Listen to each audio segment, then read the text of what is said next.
নিযুক্তি লাহে লাহে হ'ব এতিয়া আকৌ মে' মাহত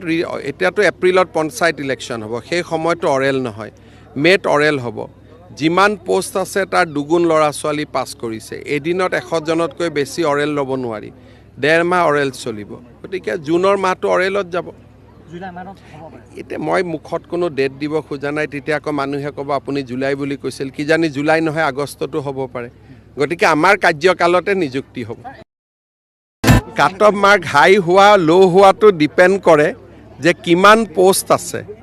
গতিকে কাট অফ মাৰ্কটো ল' হাই কোনেও নকৰে যদি 5,000 পোষ্ট আছে 5,000ৰ বিপৰীতে 10,000 মানুহ অৰেলত আহিব গতিকে 10,000 হৈ যোৱাৰ লগে লগে এইটো কাট অফ হৈ যায় কাট অফ মাৰ্কটো হাই আৰু ল' কোনেও কৰিব নোৱাৰে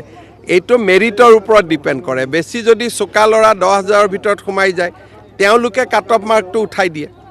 এইটো কাট অফ মাৰ্ক এনেকুৱা নহয় যে কোনোবাই নিৰ্ধাৰণ কৰি দিয়ে এইটো কাট অফ মাৰ্ক পৰীক্ষাৰ মেৰিটে নিজে নিজে নিৰ্ধাৰণ কৰে এইটো চৰকাৰে নিৰ্ধাৰণ কৰি দিয়া বস্তু নহয়